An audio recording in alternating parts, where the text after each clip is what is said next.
Well, he's going to do it at the reception, right? That's what I'm assuming. Well, and I don't know this setup. I don't know the environment, so if it's super formal. But heck, man, I'd hit a couple people up in the church, hit a couple Yeah. people up at the reception, people hanging out. So if he gets 4 or 5 good ones in there, that'll be solid. I Okay. think. All right, man. I'm ready. As we always start it. Fuck it, just do it live. Do it live. Do it live. All right, ready?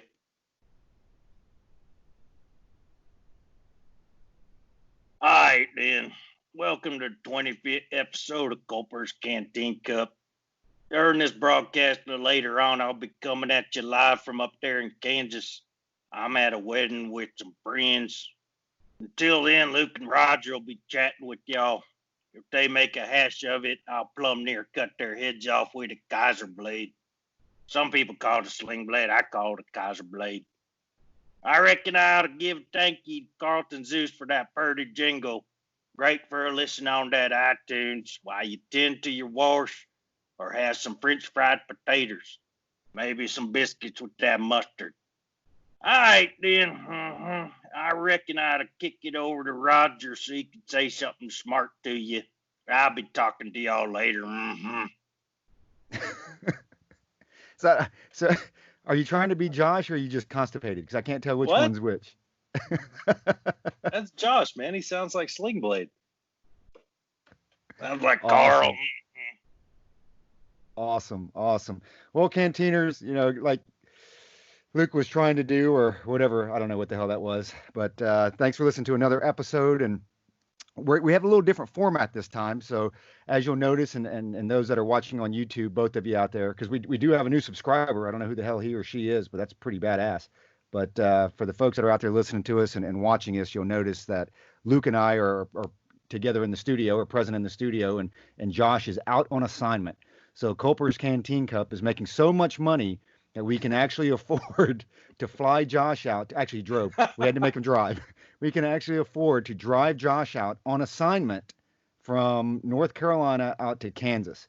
And what we're going to try to do here is we'll try to kick it back to him every now and then because he's actually attending a wedding. So hopefully he doesn't fuck this thing up, and hopefully he's cleared this with the bride and the groom, because it could be a little bit of a hiccup in the ceremony. So we've kicked him some questions. We want him to kind of do some interviews out there with the wedding party and some of the folks that are in attendance, and hopefully we don't see him on the altar actually doing his interview, or maybe we do want to see him on the altar doing the interview in between the the preacher's piece or what have you. So anyway, as we start to transition around this stuff, we'll kick it back to Josh. We'll see some of his field interview skills, and we'll see how that rolls. With that being said, a whole lot of topics this week. Kind of all over the place. A lot's been going on. We've obviously got the COVID thing still going on. We can touch on that a little bit later. You've got the politics. I'm actually ready for the political season to go, full, just totally kick off. Right now, it's kind of like in the slow roll because Biden's still stuck in his basement. Trump, I think they canceled the Republican National Convention. They'll still do the voting and all that other stuff. But, it just feels like the whole, at this point in the election cycle, I feel like, we're 100% into it. The train's moving down the track, and you've got your vice presidential picks out there, and we're already getting into debates and this and that. But it's like you said before we started recording, we're down to 3 months. We're down to 3 months of this, before we go out to vote, and it just doesn't even feel like that. It's really, we're full fledged into election season yet. So we'll talk a little bit about that. But I know Luke has had something on his chest that he's been, and I really wasn't following this. So he mentioned it several days ago. For some reason, and I guess this, as I kick it to you, I'm kind of curious on why it hasn't received the publicity that it has or that it should, because I start reading more and more into it. I'm like, this is actually a pretty big deal. And I don't think I've seen it on any of the major news networks, and I didn't even hear about it until you brought it up. So let me throw it over to Luke. He's going to talk about a major change in the Associated Press, and I think even with what's the Chicago writing style on this? I think even a couple of the major writing styles are changing, right? Yeah. Yeah. Sorry. So, this has been, I can't believe, first of all, that you didn't like my Josh impression. To me, it sounds exactly like him. In my ears, it does anyway. Fell flat. Okay. Okay. So, yeah, Uh, for those of you who know me well. I pay attention to literature, culture, style of writing and things like that. I'm not very good at it, but I do follow it. And one of the things, geez, Roger, he gets stuck in his little echo chamber or whatever, where he's following just local news and then out to the national level. If you follow anything that's going on in Canada or Mexico, you are a globalist in Roger's mind. So I'm actually surprised that he hasn't heard about this this whole white fragility, this whole movement about white guilt, Robin DiAngelo, Judith Katz, all this stuff. Just to set this up, I think a couple of weeks ago, and I think Roger he found where the museum retracted it, but a couple of weeks ago, the Smithsonian Museum of African American History put out on their website a little guide. And those of you who've been following White Fragility, the book by Robin DiAngelo, you might understand where this is coming from. But they put out something on their website, and it's talking about race. They put out this brochure, if you will, talking about race, aspects and assumption of whiteness and white culture in the United States. And if you haven't seen this, let me know, let us know, and we will send it to you, because it is absolutely one of the most racist, backward, ignorant things I have ever seen in my life. It infantilizes so many different people in so many ways. It's insulting, and it gets my blood boiling.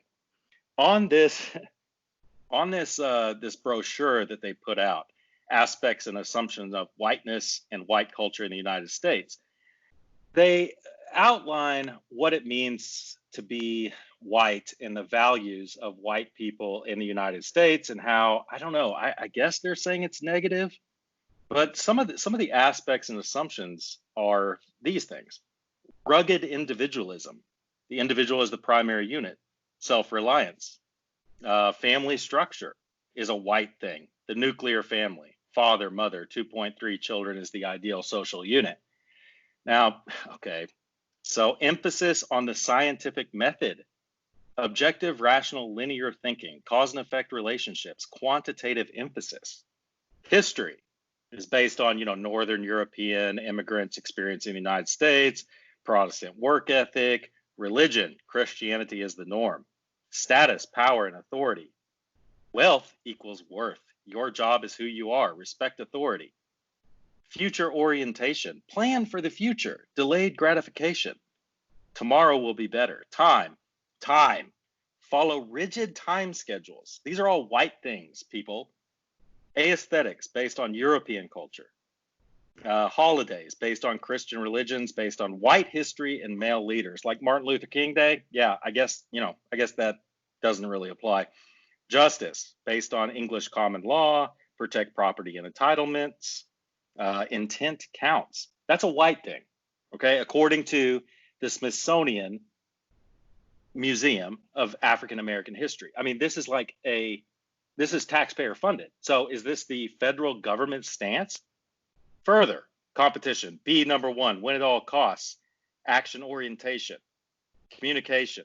Written tradition. Avoid conflict. Don't show emotion. Don't discuss your personal life. Be polite. So that's basically, I'm holding it up right here. I don't know if you guys can see it. That was put out by the Smithsonian Museum as this is white culture. And is that bad? I would say yes. Right now, white culture is bad. So all these things I just outlined are bad. White equals bad. And it's like, are you freaking serious? That what I just outlined is basically a recipe for success. So, but if we go back to Saul Alinsky and Rules for Radicals, if I argue for this, I am a white supremacist, because these things, well, this is what white people do. So, you're a white supremacist. Adherence to time schedules, well, that's a white thing. It's so insulting. If I was a successful minority, as Roger is, in this society, I would be outraged by this. I would be absolutely outraged. Now, they did retract it.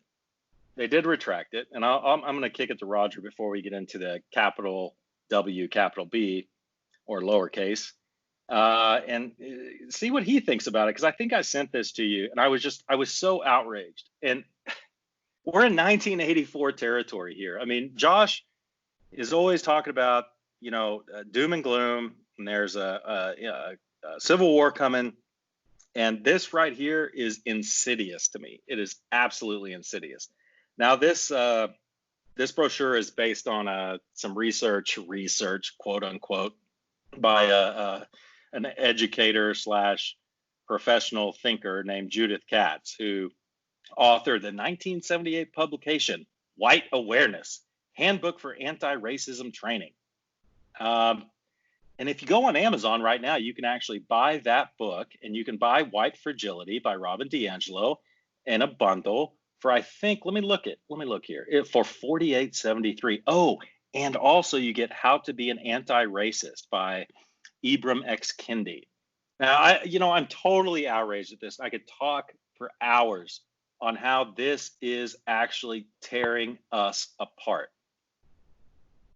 I found myself reading this, and this is the part where, I don't know, we might have to edit, Roger. I found myself reading this, and, the title is, again, Aspects and Assumptions of Whiteness and White Culture in the United States. And I read these things, and I'm like, I agree with about 96% of what's on here.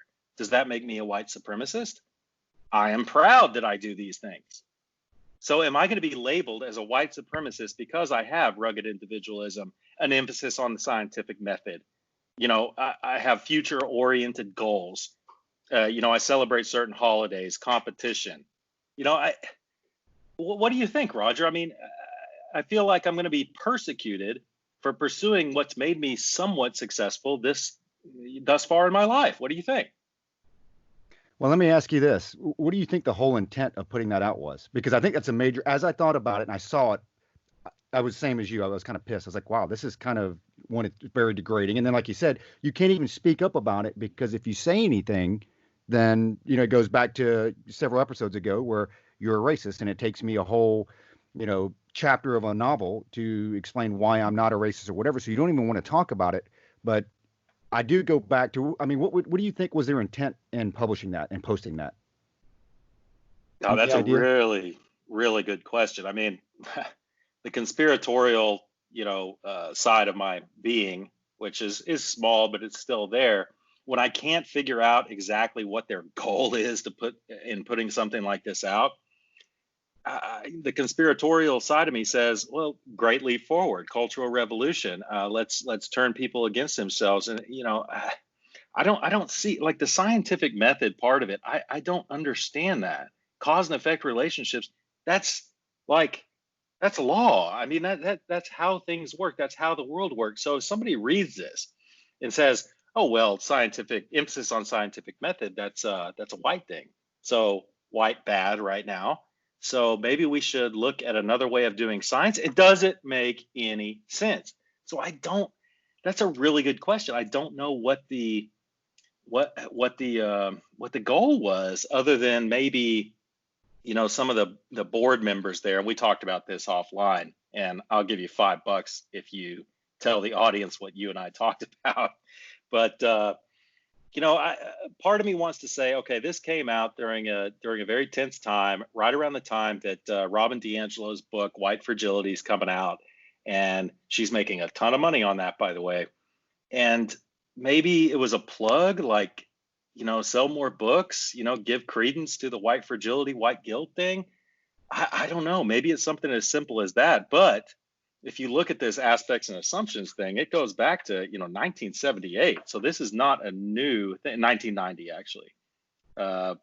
So, yeah, I don't know. What are your theories on that? Well, originally I was pissed, and as I think more and more about it, and they've retracted it. I think they came out with an article on their website saying that, they were trying to encourage dialogue and conversation. This has been a detractor, so they've gone away from it or pulled it from their website. But we know and this isn't just a black thing or a white thing. We know historically, and when you look at success today, We know that there has been a rapid decline and breakdown of the family, the nuclear family. When you look at single parents without the mom, without the dad, leads to a whole course of other problems. We've heard, I think even Dr. Carson's talked about it in the Black community. It's one of the biggest causes of failure, as they become adults is the breakdown in the family.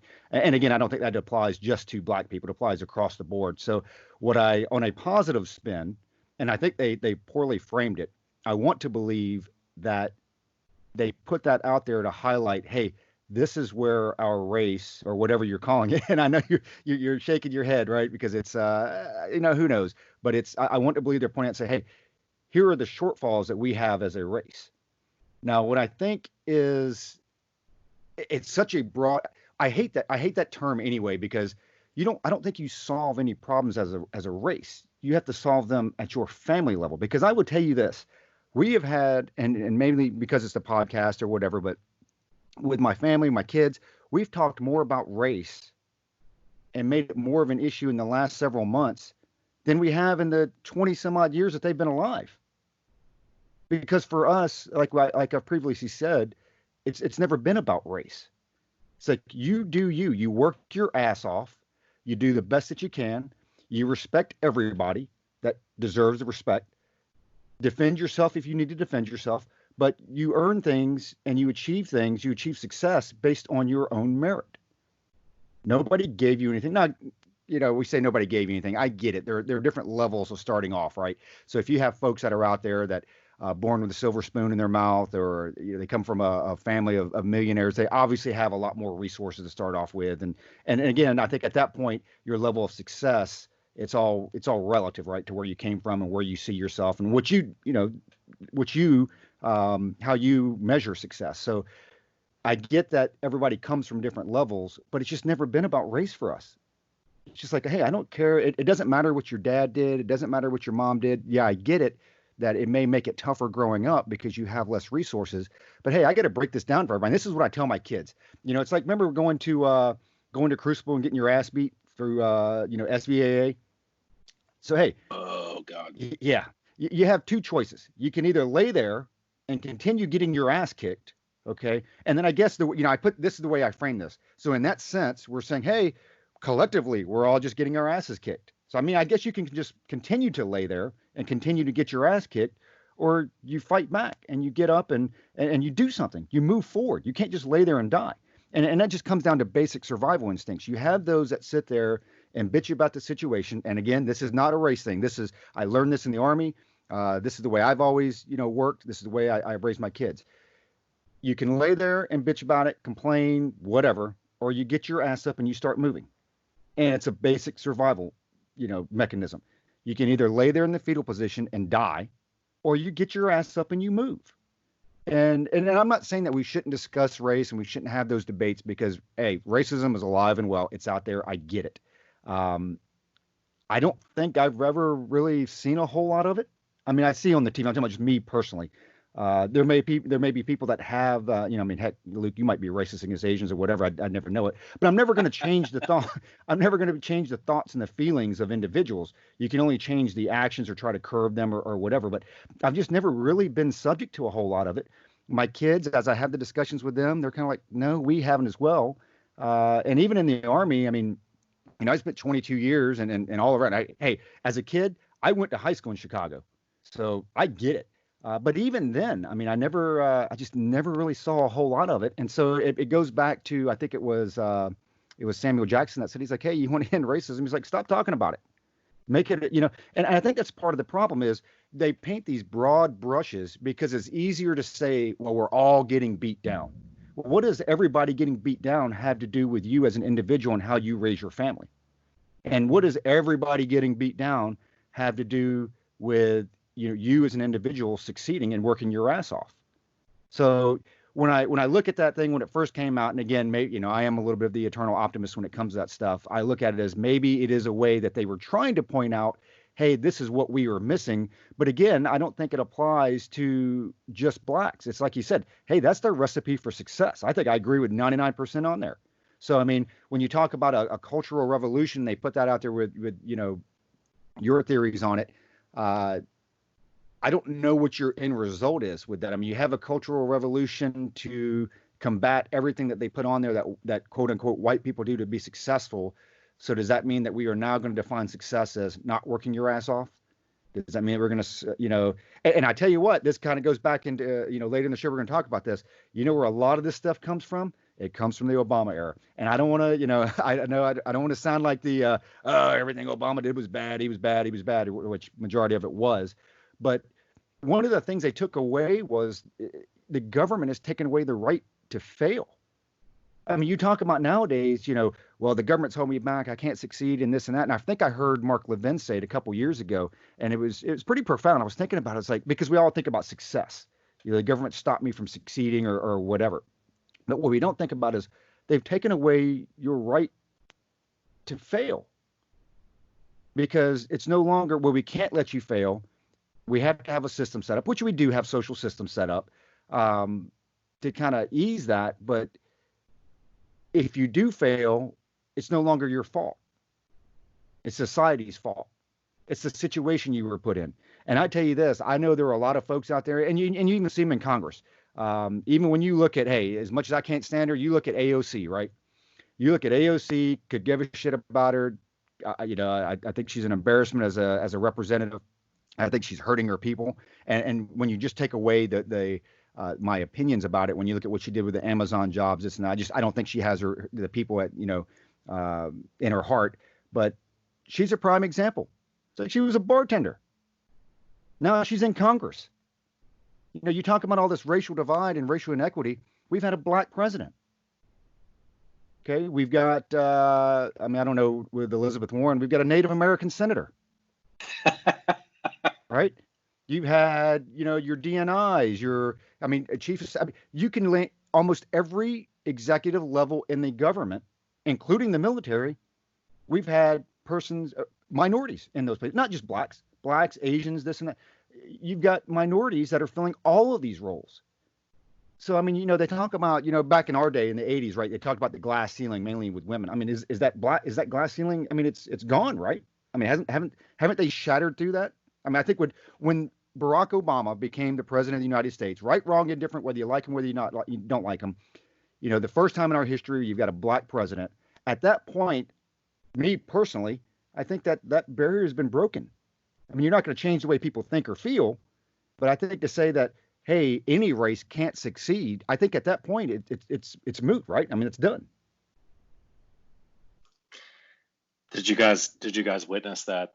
The Canteeners, you are extremely lucky right now to have witnessed something that is very rarely witnessed in the natural world, and that's Roger being wrong when he said that it was Samuel L. Jackson. It was not. It was Morgan Freeman that said that. So, it's actually funny. I was thinking that in my head because people always get them confused. So I kind of did it, tongue in cheek. But I was like, wait a minute, I think I really did. Because they all look alike, right, Roger? You racist. God, you're awful. You're irredeemable. So Morgan Freeman. I'm sorry, Morgan Freeman. Actually, I should apologize to Samuel Jackson. I'm sorry. Not that he's listening to this or anybody within his. What are the 7 degrees of separation from like Kevin Bacon or whatever? We're probably at least 1,000 degrees of separation from Morgan. I don't know if Carlton's still listening. Maybe we are within that 7 degrees. So if you could pass that through your circles, there, we apologize. Yeah, I guarantee that's a good point because Carlton Zeus is friends with Vinny Rocco, and Vinny is a big movie star. So I think we're good with that. So maybe Morgan Freeman and Samuel L. Jackson will be listening. Well, so yeah, you brought up a good point, Roger. It's like, you were referring to what makes people successful and whatnot. And is that transcend race? Does it not? And this pamphlet, if you ask the Asian culture in the United States that has been very successful, which is often forgotten, I think that they would subscribe to most of these things on this white culture in the United States. And I think it's insulting to them as well. And Roger, maybe you're right. I don't think you are, where their best intentions were forward. I don't think you're right on that. But maybe you're right. So let's get back to what we were originally talking about, is the AP style guide. Okay, that's the Associated Press style guide, and that kind of sets the tone for how to write in journalism. So the AP sets their style guide, and everyone kind of follows that from the New York Times to the Washington Post and on down. Everyone starts writing in the AP style guide, and that tends to trickle down to the collegiate level, and then it trickles down to high school, middle school, elementary school. So it becomes the now I'm having a brain fade right now, but what it ends up becoming is the writing style, the Strunken White writing style. Like, this is how you write now. So what the AP, the Associated Press, they came out and they said that they will capitalize black when referring to race, but not white. So they changed the rules last month, which would be, I guess, June. And they said, okay, from now on, when we're writing about black people, we will capitalize the B. And when writing about white people, we will not. It will remain lowercase. So there's a question there. It's like, well, why? If you're going to say African American, both of those things should be capitalized. African, it's a name of a continent, it's a proper name. American, same thing, it's a proper name. I have no problem with that. I have no problem with capitalizing Caucasian either, even though that's not a real thing. So we capitalize Caucasian, we capitalize African American, but we're going to simplify it. Now we're going to say black and white. Okay, so black is capitalized, white is not. So why?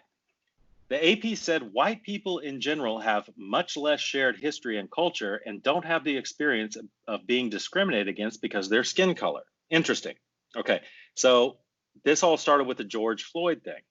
And we've talked about that. You guys have listened. It's in my opinion, that's insidious. What I just said is insidious. Have they asked the farmers in Zimbabwe, who are white, if they have been discriminated against?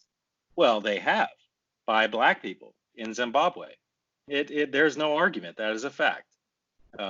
We can argue what the history of that is, but they have been discriminated against. So shall we capitalize that white when we're talking about white farmers in Zimbabwe? Because you should, according to the AP's, logical method, you should. And it goes on to say white doesn't represent a shared culture and history in the same way black does. And that was according to the New York Times on July 5th. New York Times adopted this as well. They're going to capitalize black and, put white in lowercase. This, folks, is insidious. Okay, I said that word a lot. I think I've said it 4 times now.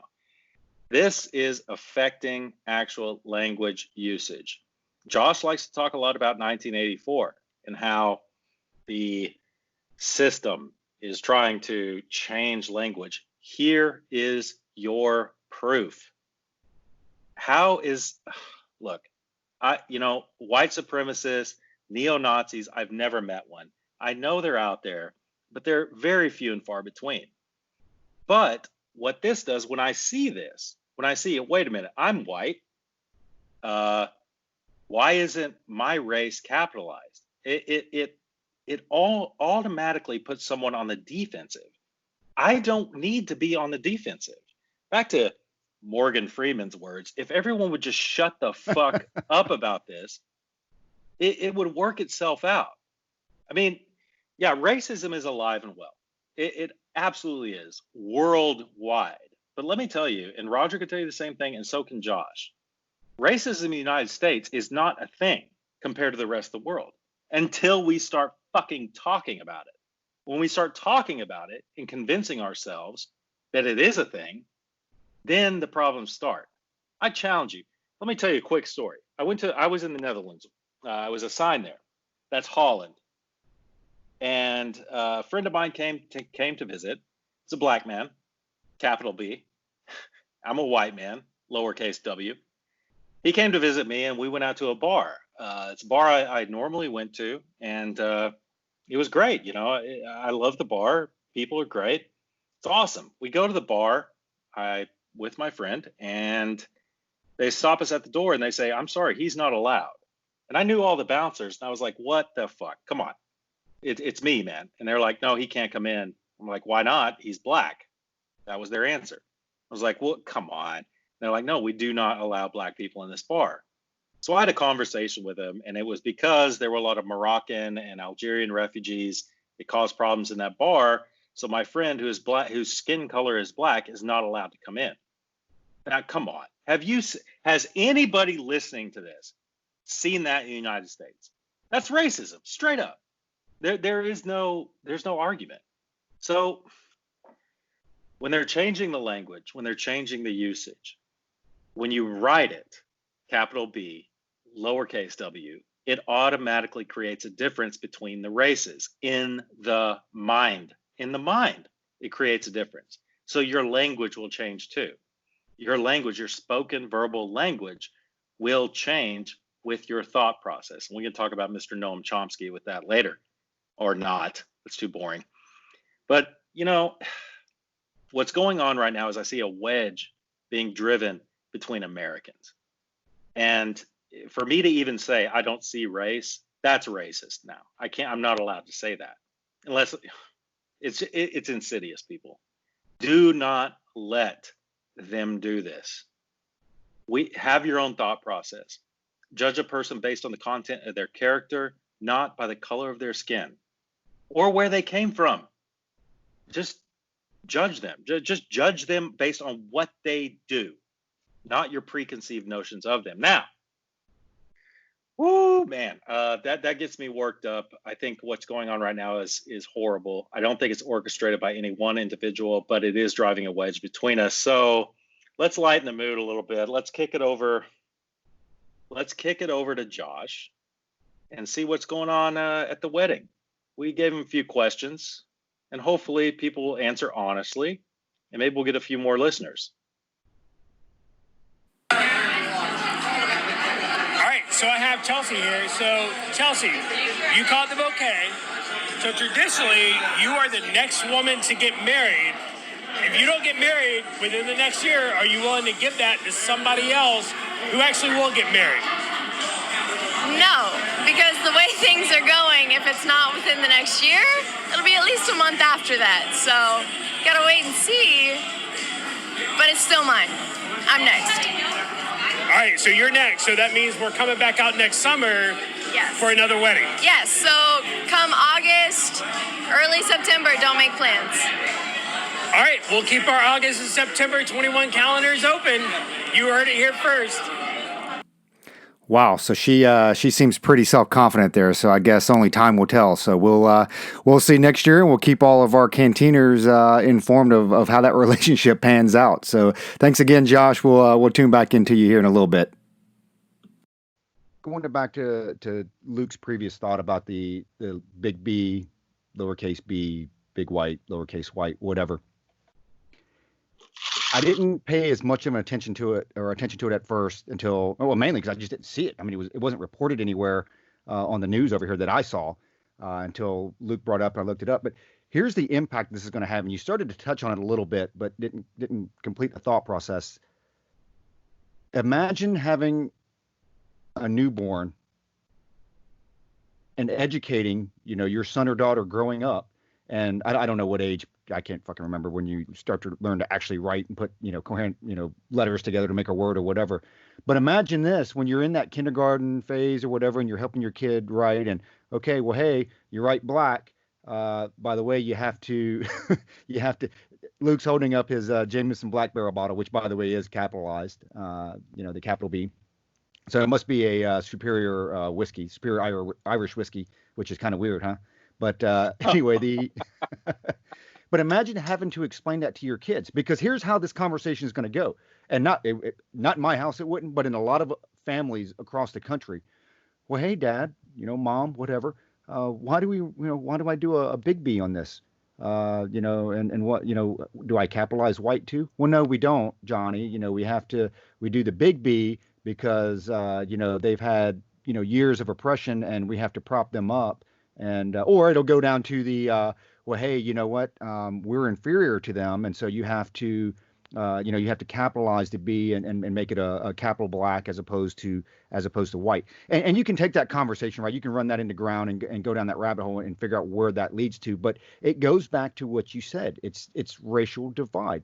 At a young age, what you're doing is you're creating that wedge. You're creating a racial divide. You're not solving anything. And I think that's what's missed. And Luke, you hit it on the head. It's like, you got to get involved with this stuff. And it kind of pisses me off because I'm reading the AP article about it, and what they say, and this is actually what pisses me off here. And, just being half white and half Korean, the change conveys an essential and shared sense of history, identity, and community among people who identify as Black, capital B, including those in the African diaspora within Africa. So what that tells me, and then it goes on, the lowercase Black is a color, not a person. So I guess I don't know, do we capitalize Asians? Yes. We do. Yes. Okay. Oh, so I'm fine with them. We're good. But we don't capitalize. Do we do capitalize yellow or not? I don't know. I think I'm more of a mocha. So we capitalize the mocha. But it just comes back down to, it's like, okay, so you're saying that Blacks are the only one who have an essential and shared sense of history, identity, and community among the people? I mean, is that what they're saying? Now here's the trick, and this is the trick they pull on you with this whole thing. Okay, is that I would say honestly, yes. If you reach back to Ryan and Kristen's podcast, if you remember, when they adopted 4 Black kids from Africa, I was shocked. I learned something that episode because Kristen was saying a few times as they're bringing up the kids, Black people would come up to those kids, seeing that they were, Kristen was taking care of them, and asking if they were all right. Are you okay? Is everything all right? And then Ryan had a close friend who he admired say, "What qualifies you to bring up a Black child as a white parent? Because there are certain things that a Black, I don't know." That was very eye-opening to me. So going down this rabbit hole, and I don't want to spend the whole podcast on this. It's like, will I acknowledge that Black people have a different experience? Absolutely, I will. Okay. Now absolutely. There is a unique culture there. Now, this is where they pull the fast one on you right here, when they're going to accuse you of being a white supremacist. If you try to argue that white people have a shared culture and identity, they're going to call you a white supremacist. So you can't argue against it because you're like, well, yeah, that's white culture. Yeah, I believe in that. No. If you believe in that, you're a racist. So if you acknowledge, yes, I am white, I was brought up white, that you are being a racist by saying that alone. And that is not the case. It's like, Jesus. We could go round and round on this. This is a trick. This is Saul Alinsky. I'm telling you, Black Lives Matter is a Marxist organization. It's part of the reason all this stuff is happening right now. It's not about race for them. It's about cultural revolution. And we need to all be wary of it. And maybe we should talk about the elections now because, man, I'm really actually worried. I'm worried about where this is going. I'm worried about the way language is changing, how I'm perceiving my neighbors back in the States, where I didn't perceive it that way before. It's like, it's changing my own thought process, and I do not like it. I fucking hate it. I hate what's going on right now. But I will tell you this, changing topics. So I saw, and I'm gonna kick it to Roger real quick. I saw in New Jersey, with a mail-in, there were some mail-in ballots, and there was some irregularities with that, and it actually, with the mail-in ballots, would have, if it would have gone through, I think it was a mailman or something who was addressing the envelopes wrong. I think it would have benefited actually the Republicans in New Jersey. And this mail-in ballot stuff, Roger hit on it. We're 90 days out, man. 90 days. I know we've got 3 listeners in 3 different states, and you need to start thinking about this stuff. I mean, mail-in ballots. I mean, what the hell? And this is gonna tie into COVID and all this other stuff. So this is a big one we got to unpack too. Yeah, the mail-in ballot thing, it's all bullshit. You're within 90 days. There's no way they're going to get all this stuff done, because here's the deal. The Democrats know that it's going to get challenged in the courts. And I think 2 states, it's already being challenged. I think it's Texas, and I can't remember off the top of my head the other state, but it's at least 2. So it's already being challenged in the courts. There's no way these rulings are going to come down before they can, have time to prep this stuff. Because I forget with the census, I mean, it was like 6 months, right? They needed like 6 months of prep time. Now, granted, it's a little bit different state by state versus national level, but the Democrats know this stuff isn't going to go through. But it's a way, knowing that it's not going to go through, right? It's like passing a bill in the House that is not going to be, it's going to be dead on arrival in the Senate. It's because it's their cause. They want to say, and you've heard this over the last several decades with Republicans and Democrats. Republicans want to suppress the vote. They want to keep the vote count down. And when you look at it historically, when you have, or at least I believe, I don't have stats off the top of my head, but as voter turnout increases, it tends to favor the Democrats or whatever. So this is a ploy. This is a ploy by the Democrats to say mail-in voting, knowing it's not going to go through a majority of places. So they can point to an issue and say, aha, look at that. Republicans are against everybody voting. But and I have to break it down a little bit because, one, people are dumb. I sit on here on my on my little social media. Dude, it pisses me off because, like, I had to take a break from the social media stuff a little bit because they make me angry. And I just what I need to start doing, as opposed to replying to everything, I just need to type it up in a Word document so I can cut and paste it over and over and over again. Because here's the thing, for both you listeners out there, there is a difference between absentee ballot voting and mail-in voting. Now I get, because people can't distinguish the difference. None of our listeners, right? The people in my town out here that are arguing, they can't distinguish okay, I understand the physical characteristic of your ballot is that you're going to mail it in. That's not what we're talking about. Okay, we're talking about a category of how you receive the ballot and who receives the ballot. So for absentee ballots, many of our listeners have voted that way. I've voted that way. I'm sure Luke has. Vote early, vote often. But you actually have to go register to vote, and then at least every state I've been in, I have to physically, or I have to request the ballot. So I go to the state or whatever and say, I'm military overseas or I'm out of state or whatever. I want a ballot. So they verify my voter registration information. They verify my address and they mail it to me. I vote, I mail it back. No issues with that. The issue with mail-in balloting, okay, that category, is that you don't physically, or you don't specifically request the ballot. They basically print off 350 million fucking ballots and they mail them out across the country, and you vote, or mail them off across the state. And hey, maybe Joe Bob still lives there, maybe he don't. And whoever receives that ballot can fill it out and turn it back in.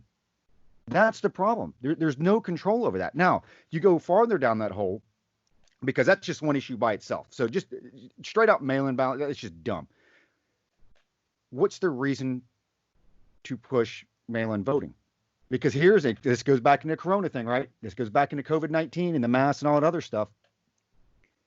The whole point to them saying, well, we have to have mail-in voting because it's not safe.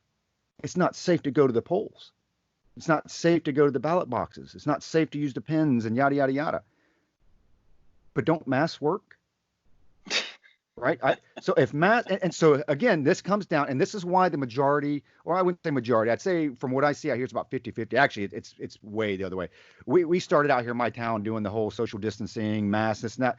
Pretty much now everybody said, fuck it. They're like, yep, not doing it. And they go on and carry on their business. But this is the problem. This is why the government doesn't have the support from the federal all the way down to the local level, is there's no consistency. So if you tell me that masks work, and we've all seen the graphic, right? 70% or whatever fuck it is, which by the way is bullshit. And I can go down that rabbit hole with folks later on some actual data on that stuff. But, masks work, it catches, 70%. And then if you social distance at least 6 feet, you're good to go. So if that's the case, why isn't everything open?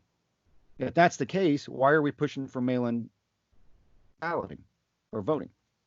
Because it doesn't, because it's BS, because there's another agenda. Now, I'm not saying that masks totally don't work and this and that. I do believe, anybody can sit there and say, clearly, if you cover your mouth when you sneeze or whatever, and oh, by the way, don't lick door handles and don't lick the handles to shopping carts, you're probably going to reduce your chances of catching the coronavirus.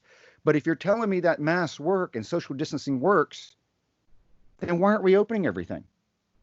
And if you're telling me that masks work and social distancing works, then why is voting an issue? You brought it up and I give it to you. I think you brought up the mail-in voting like heck several weeks ago or whatever. And at the time, I wasn't really prepared for it. It's kind of caught me off guard a little bit. It's like, you know what? I have to look into it more. But I tell you, don't be surprised if you actually get some more GOP turnouts on those votes than you do Democrats, like you pointed out with New Jersey. But then you open up to, hey, when do you think the first? And I don't even know what the hell you're doing right now. Oh, there you go. So you don't want to contaminate me via Skype, so you have to wear a mask. Got it. But when how long do you think it takes for the first operation, the first voter fraud operation, to get busted? I mean, what do you think, Luke? How long does that take before the first large scale state? No, I shouldn't say state run. The first large scale voting fraud operation. How long does that take? That's good. That's a good question. That's something that we need to be looking forward to, like actually not looking forward to in a positive way, but looking forward as in, how is this going to look on November 6th? I think that if there's massive mail-in voting, certain states, I think that there's going to be Supreme Court cases. And I don't know the law off the top of my head, but I do know that the president has to be declared by a certain point. And this goes back to, I brought it up in an earlier podcast because I had done the research, and now I can't remember it. But the Supreme Court has actually kicked it to the House and the House of Representatives in the past to determine who the president is. So I think we're looking at something like that. You're asking about the odds of the, I don't know, dude. I think that's going to be within the first 2 days. And I think that we're heading that way the first 2 days after the polls closed. What is it, November 4th? I don't know. Yeah, I think it's the 4th this year. Okay, so I think within the first 2 days, you're going to see from both sides, the Trump and the Biden campaign, challenging the results, and then it's going to go to the Supreme Court. People, if Bovada or Bodog or whatever has odds on this, take them, because this is going to go down to the wire. We're not going to know until December who the president is, because it's going to be hung up in the courts, all this stuff. And again, is there some guy twisting his mustache? George Soros, he's behind all of this. I don't know. I think it's just a sign of the times, man. It's just a sign of the times. Back to Roger's. Maybe it was Roger's point, maybe it was mine. I listen to Tim Pool quite a bit. I read a lot of Matt Taibbi. Those are both great journalists, by the way, because journalists, as you've noticed in news outlets, they tend to go left or right. Trump is great or Trump is bad. Biden is great or Biden is bad. It's like, can I find a middle ground here? I would truly recommend you guys and gals out there, all you canteeners, listen to Tim Pool and Matt Taibbi. Read what they write. But anyway, Tim Pool, he lives in New Jersey right now, and he broadcasts every day. And he received a ballot a couple weeks ago. A couple months ago for the local elections. And it was addressed to his home. It was addressed to somebody he did not know. So as a journalist, he did his due diligence, and he tried to find this person. And from this person never existed, never lived in the house that he lives in. So he tried to follow it up, and he came to dead ends everywhere. That was just one case. I think there was another case, I don't know if it was New Jersey or somewhere else, where a ballot was actually sent to the person's cat that had died like 9 years ago. And the cat had a first name and last name. Our cat's name is Princess Pufka Pecorino Jones. I mean, if I got a ballot to Princess Pufka Pecorino Jones, I'd be like, okay, what the fuck is going on? But I mean, a ballot was sent out. People, this is going to happen. Okay, there's going to be massive fraud. And like I said, to start out before I kicked it to Roger, I mean, the first case of fraud where someone was actually sentenced, it was a mailman, was in New Jersey, and it was for a Republican. So it's like, okay, you liberals, Democrats who, are casting stones at Republicans saying they're trying to throw the election. I mean, here's your proof, dude. I mean, this guy was actually trying to throw the election as much as he could to the Republicans. I mean, God, it's frustrating. Hey, Roger, real quick, talking about how COVID is going to affect the elections and whatnot.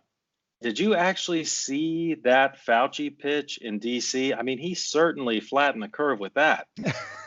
I mean, my God.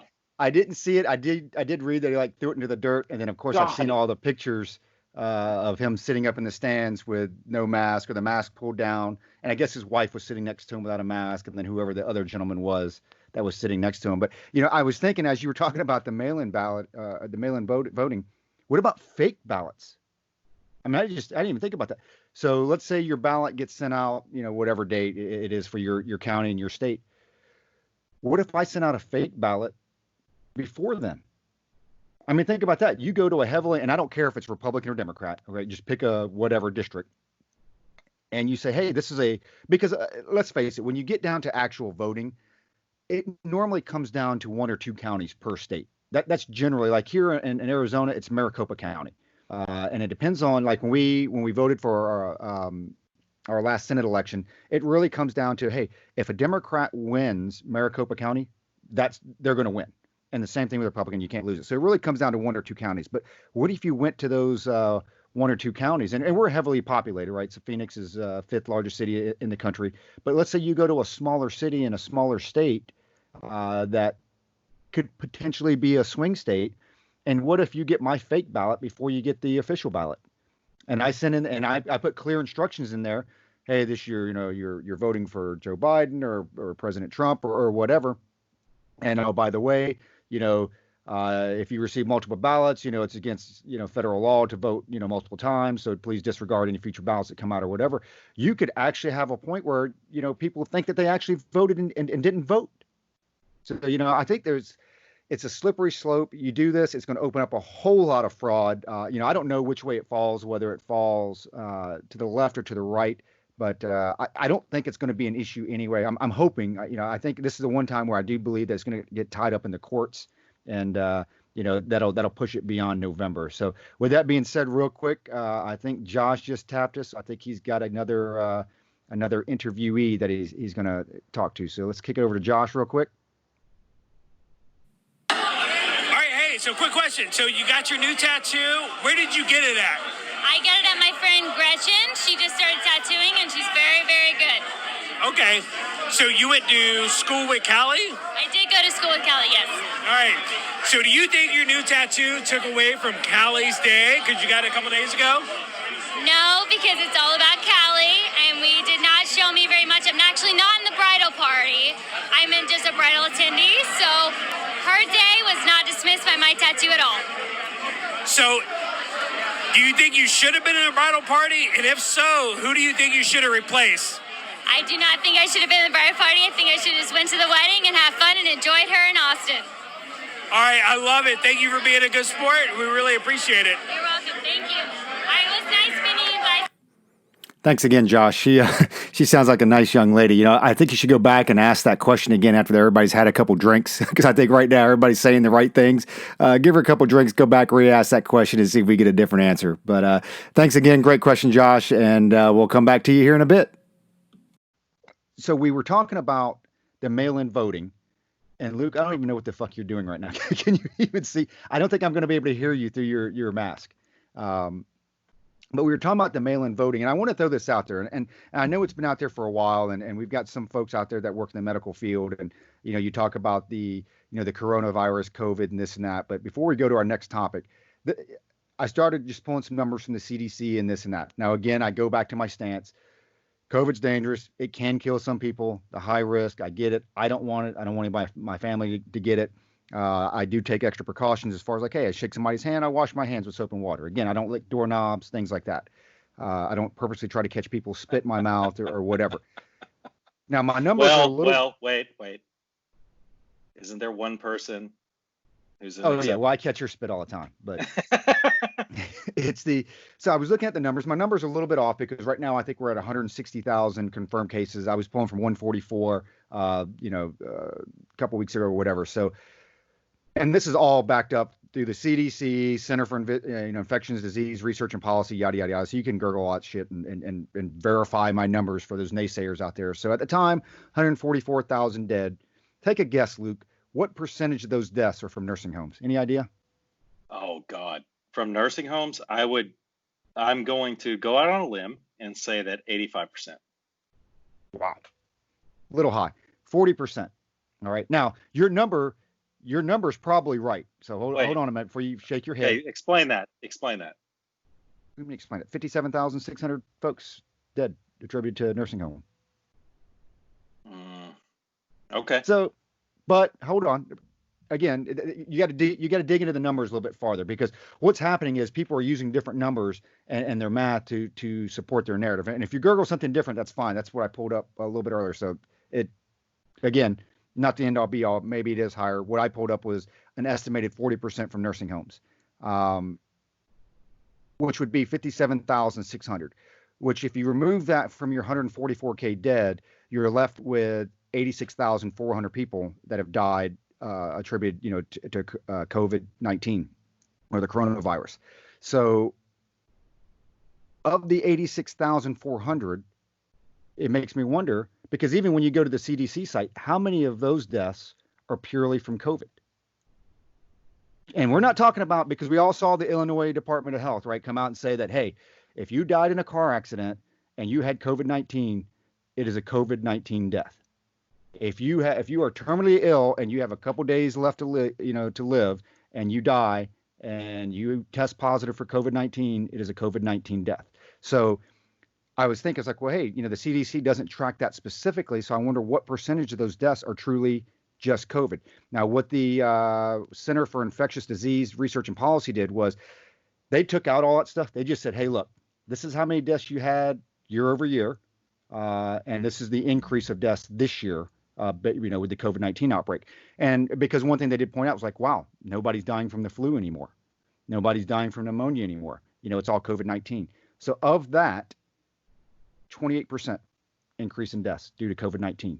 So, okay, math guy, I can reasonably take 28% of that 86,400 and say, well, now your COVID deaths, COVID only, okay, like COVID, primary cause of death is 24,192.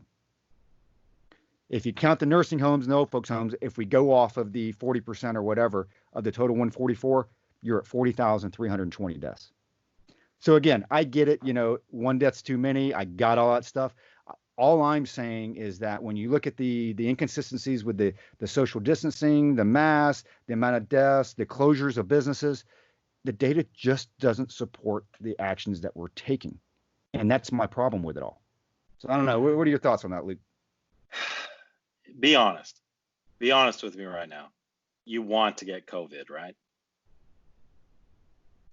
You know what? There is a piece that says, well, if you get it and you get over it, then you're done, right? So I shouldn't have to wear a mask or anything else after that, right? I can go back to the gym or what?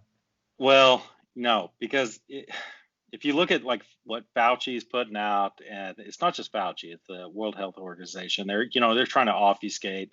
They're trying to say, well, if you have the antibodies, it doesn't necessarily mean you won't get it again. Well, then what the fuck is this inoculation about then? Because what's an inoculation? It's developing antibodies. So it's like, yeah, part of me, I know this is fatalistic and it sounds horrible. And for the three of you that are still with us right now, maybe one, I almost want to get it to see how bad it is. I personally don't. I have anecdotal, I know somebody who knows somebody who had it, but I don't know anybody personally who's had it.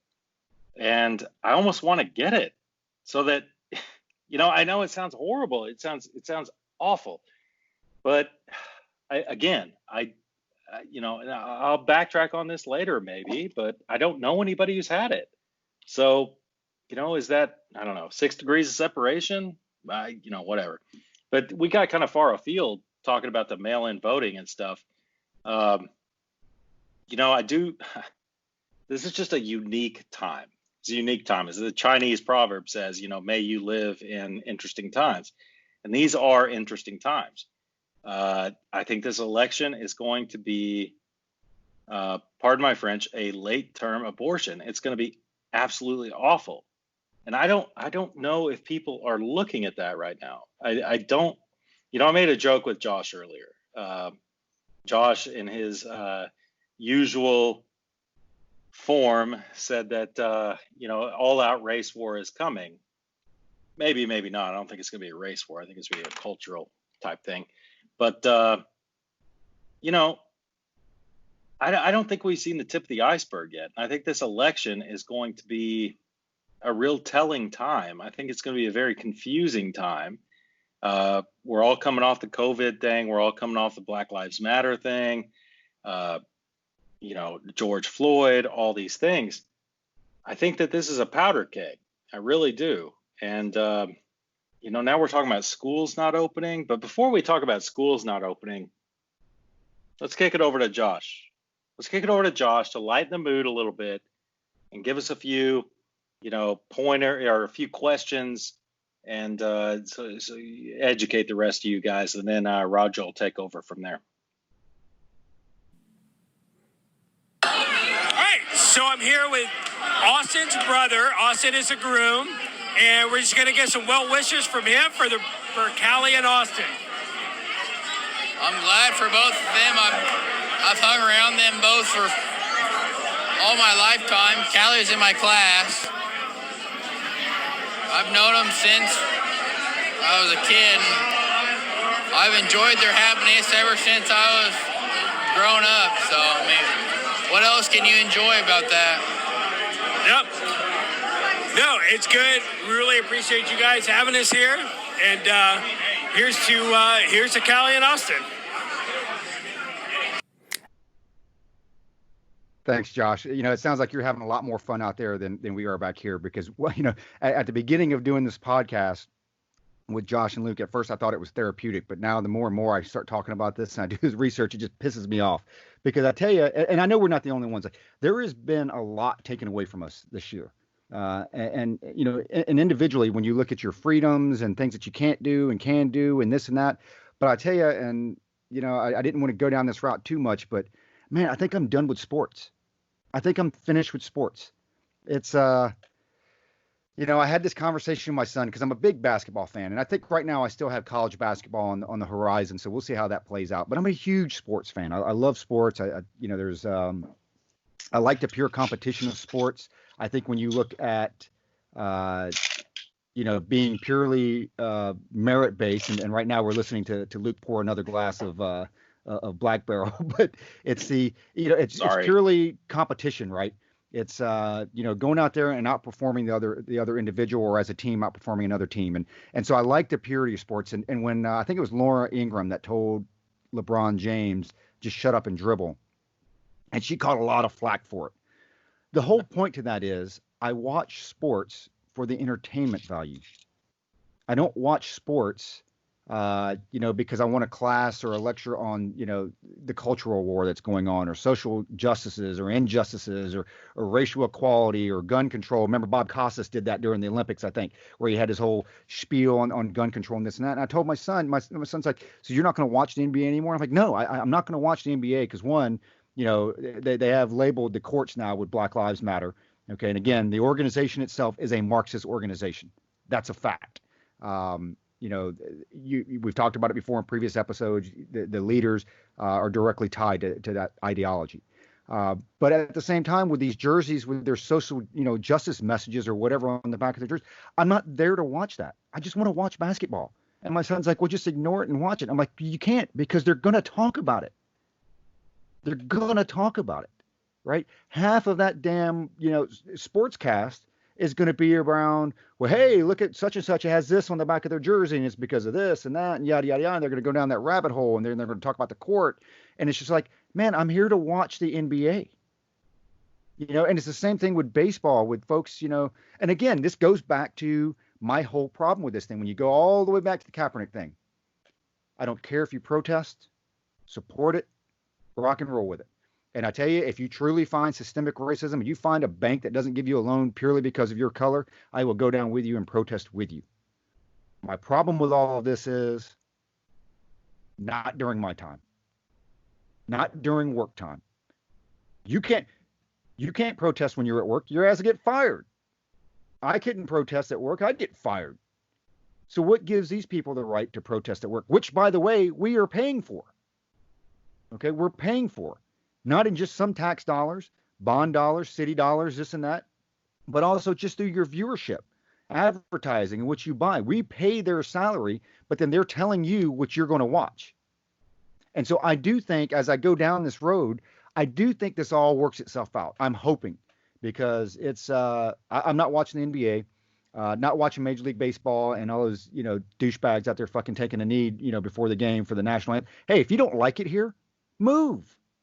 Right? If America is that fucking bad, these folks have millions of dollars. If it is that bad, then just move and leave. So anyway, I'm hoping that the viewership goes down so much that they say, hey, fuck it, we're just removing all of it. You just can't do any of it. Because I tell you, and this is a tangent here, this is what happened with the flags on the military. Remember, we've gone back and forth now several weeks to, well, hey, we're just changing the name of a building. And, oh, no, it's just taking a statue down. There's no slippery slope here. And now it's just removing this flag or whatever. So you know what? And I give him credit, man. Mark Esper, Secretary of Defense, I think that's who he is. What'd they come up with their flag policy? He said, fuck it. No flags. American flag, POW flag. That's just the way they did it. And you know what? And he was genius when he did it, because they're like, Trump has been about, the displaying of, and not necessarily advocating for the display of the Confederate flag, but just more it's like, hey, you have a freedom, right? You have a freedom. And the true meaning of freedom is when you have an opinion that's not popular and being able to express that without getting fucking schwacked, which is happening right now anyway. But Mark Esper came out and he didn't even talk about the Confederate. He's like, you know what? We're just going to do away with all of it. If it's not the American flag, if it's not the POW flag, and I think he put out a couple categories there, right? 5 or 6 categories of flags that you can have. Like, other than that, fuck it. So you know what? Your Georgia Bulldogs flag, sorry, that shit's coming down too. Your Florida Gators, flag, sorry, that shit's coming down too. Doesn't fucking matter. Take it all down. And so I'm hoping that's what sports gets back to is, hey, forget about all that stuff. LeBron James, and I pick on him because I don't like him. Be honest with you, I don't even think he's wearing a thing on the back of his jersey, but I use him because most people know him. But hey, you really want to play a role? That's fine. Do it after the game. Right? Go out there and go out there and protest. Take your 30 million Instagram followers that are probably fake anyway, and go out there and protest against the systemic racism that you see, whatever building that you go to. Let me know, because I want to know where that exists at. So, maybe I can get, enlightened a little bit about it. But, you have all this money, you have all this notoriety, you have all these followers, they can affect change. So you know what? When the ball game is over, go out and do it. It pisses me off. So I don't know, Luke. What are you tuning into this year? Are there any sports that you're watching this year? Right now it's looking thin.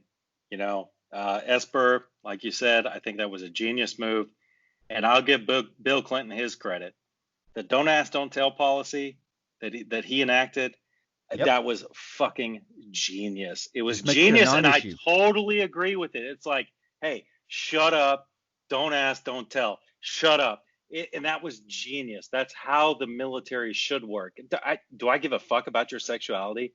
How does the fact that you're a lesbian or gay affect your job performance? It doesn't. It doesn't. So just shut the fuck up about it. I don't care who you go to bed with. I don't care. Don't ask, don't tell. It was great. And you ask an officer. I'm gonna call out somebody right now. A guy named Mike Heaton. I think he retired as a lieutenant colonel. But that guy knew don't ask, don't tell, inside and out. He knew it well. And he lectured me on it a few times. And I was like, oh, my God. I mean, this was a really genius policy. It's almost next to impossible to kick someone out because it was such a great policy, and that's Esper hit it close. He hit it close, but not as genius as Don't Ask, Don't Tell. But it was close. State flags, I think, were part of it. POW, American flag. Otherwise, like you said, Roger, it's like, okay, just no, you can't put anything out there. I think it was great. The NBA, you said it's a Marxist organization. I can't remember your exact words.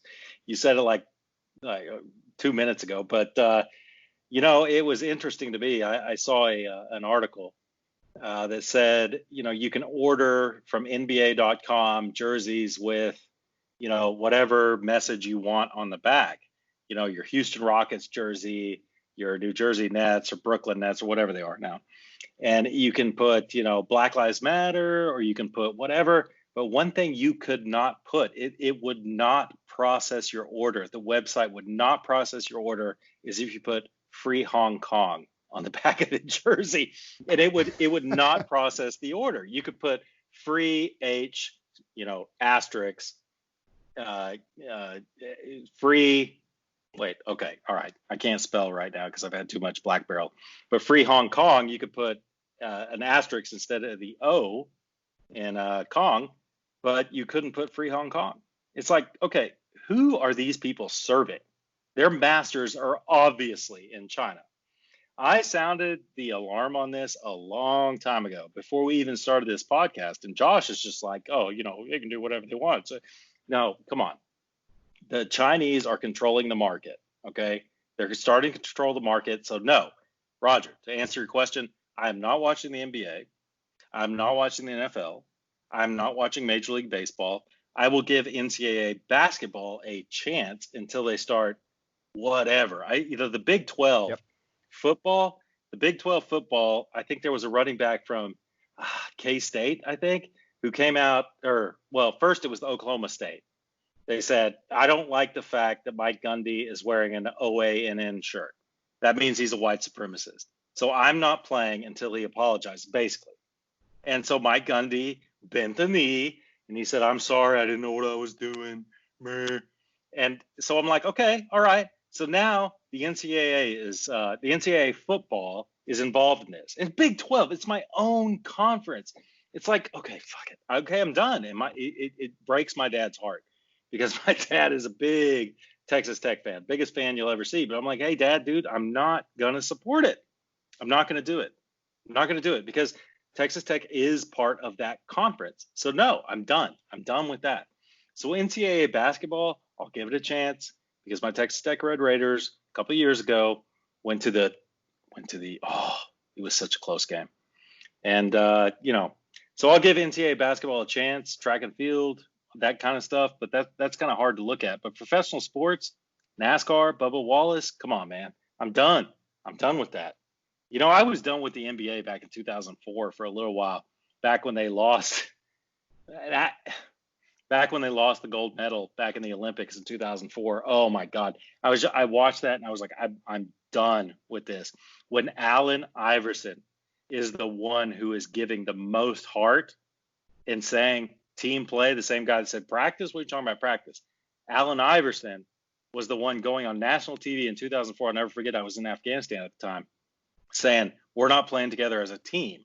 And I'm like, okay, I'm done. They got the bronze medal, I think, that year. I was like, I'm done with the NBA. I started watching again about 5 years ago when all the European players came back in, and it seemed like it was more of a pure game. I'm getting far afield here now. We're talking about sports. But Roger, I mean, you talk about Major League Baseball and how you're done with it. I mean, poor Joe Dillon, man. I mean, poor Joe, don't you wish that we could get Joe on? He would just quit his job. Don't you wish he would just quit his job and tell us what he really thought? And I don't want to besmirch Joe's name. Perhaps, he's going to toe the party line. I don't know. But I feel bad for Joe. I know Joe somewhat, and I know he's caught up in this. And I just like to hear his pure thoughts. I don't think we'll ever hear that really. But I feel bad. I feel bad for Joe Dillon, but I'm not going to watch Major League Baseball. I'm not. I'm sorry, Joe's wife.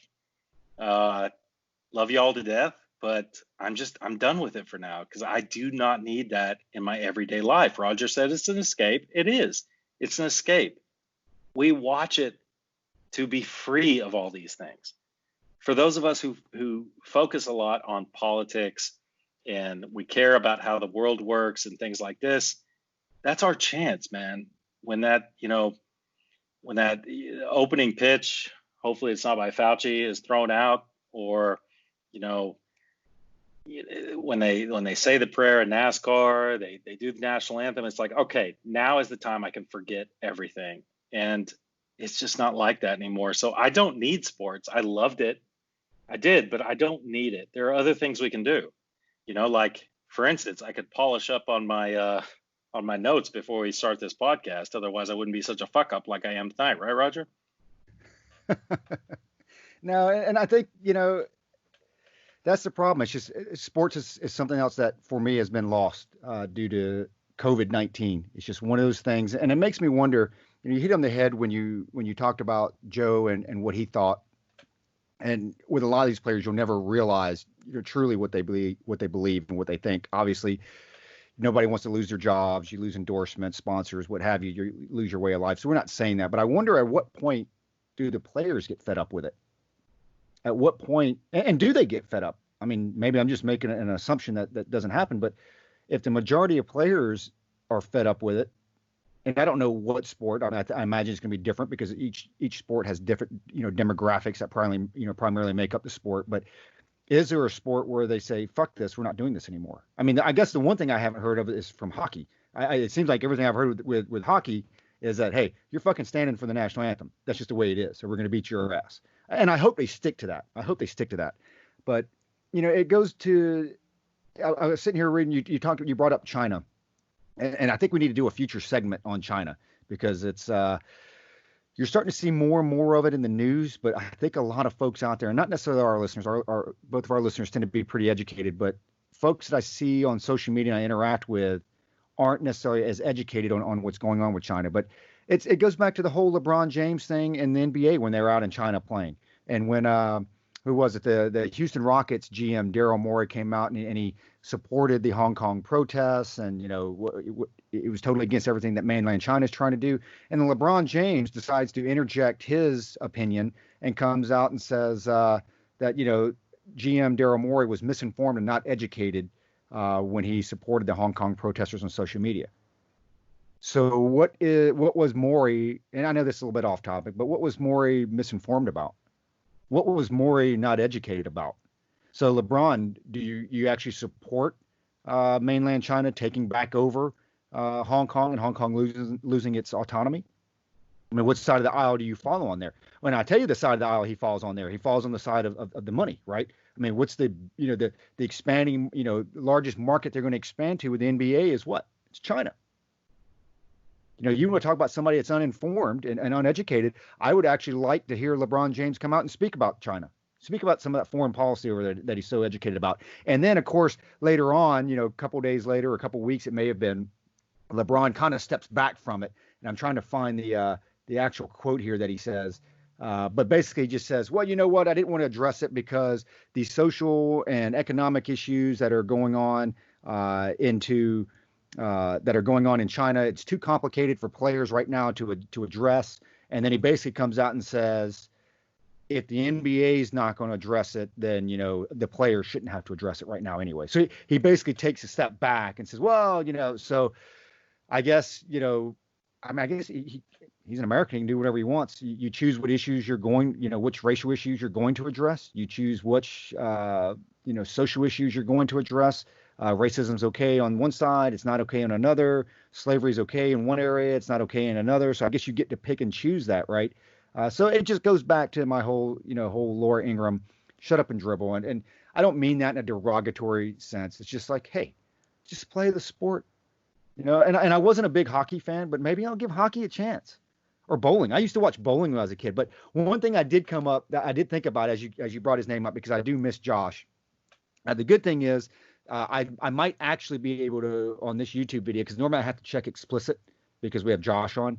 So I might actually be able to check that this is pseudo. I forget what the video game rating is, but I think we can actually do a TV, MA, or PG or whatever. I don't even fucking know. 15-year-olds can listen to it. But the other thing that's good about not having Josh here is that we can actually shit all over him and he can't defend himself. so it's I'll have to come up with some creative things to throw out there before the show ends to talk shit about him. No, we hope he's having a good time out there. Just Josh, remember you're on the Culper's Canteen Cup dime. So use that money wisely. All right, let's stay out of the clubs and the bars there. So one last thing I want to kick up, before we close this episode out, and I'll throw it over to you, Luke. We've been chatting on it, back and forth about police and defunding police and this and that. Here's one thing, and I'm gonna try to wrap this up a little bit neater because the whole defunding police thing is a big issue by itself. But one thing that I brought up, and I think you actually sent out an article today about what was going on in Louisville, or was that Josh? I can't remember. Well, actually, you know what? We'll give you credit because Josh isn't here to defend himself. So Luke brought up this article and what's going on in Louisville right now.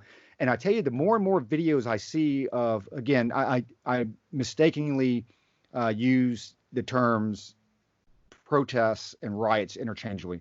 I'm addressing rioters here. It's not protesters. I'm addressing the rioters. But I'm seeing more and more videos of these rioters that are coming prepared. And this is scary, especially as you start talking about the defunding, the police movement. Police are there to act as an immediate response to an incident. They're really not there for long-term operations.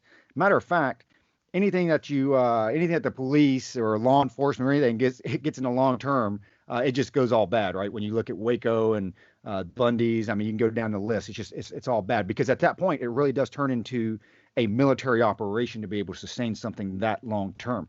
So police are there. It's kind of like ambulance, right? You talk about your first responders. They're there to immediately respond to an incident and to bring peace, law, and order, and yada, yada, yada. They're not prepared for the long-term operations. But what you're seeing with the rioters, and Luke, I don't know if you've given a whole lot of thought to this, but it's an insurgency is what it is, right? It's an insurgency, and these folks are showing up prepared to fight. And so initially when all of this stuff went out, when it happened, the cops showed up and they were in their multi-cams and they had their M4s and tear gas and, yada, yada. And people, why are they bringing all this stuff? And that worked immediately. It worked, for the first couple of days. Well, now, these rioters, these insurgent groups are showing up prepared. Now they have mass. They're showing up with riot shields. They're showing up with batons. They're showing up with projectiles. So, the only way I see this is, the police are going to be on a losing end of this. The police force is not capable of fighting a war. That's not what they're there for. It's not what they're trained for. And so I think, again, I can't remember if it was you or Josh, but we'll go ahead and attribute to you since he's not here, said that at what point does, a police officer actually, one of these SWAT officers or whatever that have an M4, break this bad boy out and you end up shooting 2 or 3 people. Because I'll tell you what, it is getting nasty out there. Thoughts? I have actually given a lot of thought to this. I'm going to be honest with everyone. Be very honest. Let you in on a little personal life of Luke here. So I go to work in the morning and I listen to podcasts. Like I said, Tim Pool, I've been plugging him a lot, dude. We sent him the book. Snafus, Foo Bars, Tarfus, and Other Sordid Tales. We sent him the book, hoping he'd plug it. He's not going to. But I listen to him every day.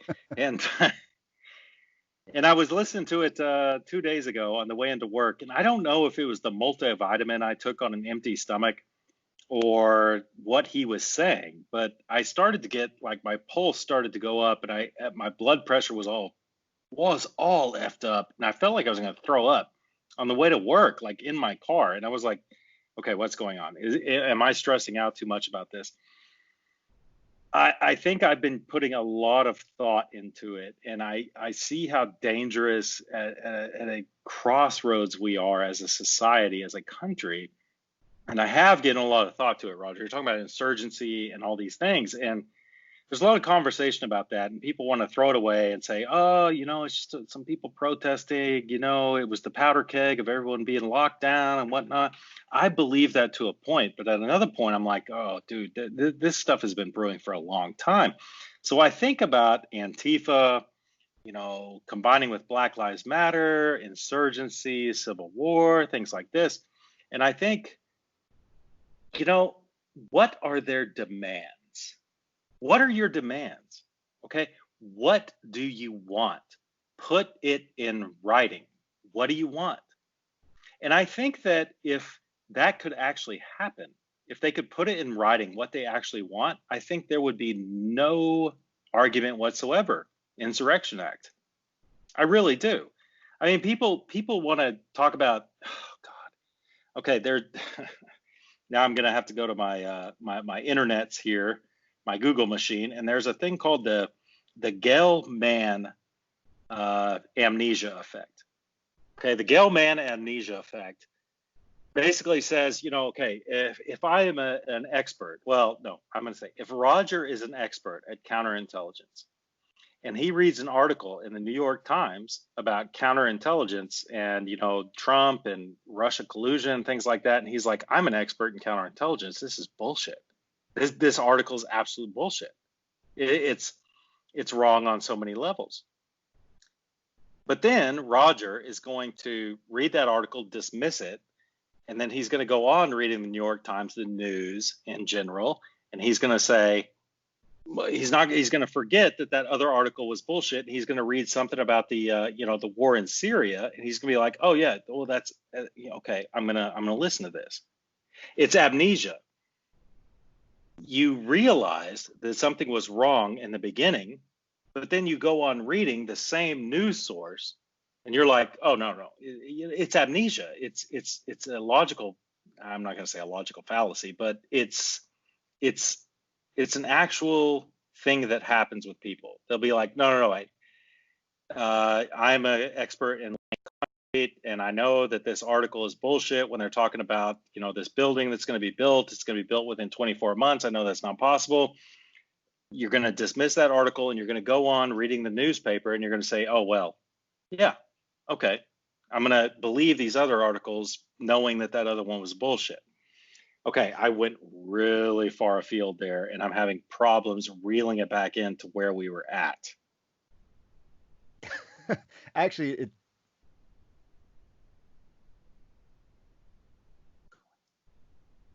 it's pretty funny you say that, because this was probably about 2 years ago, and this was Fox News. I was watching Judge Napolitano, which I'm becoming less and less of a fan of, but so there are very few things in life that I know a lot about.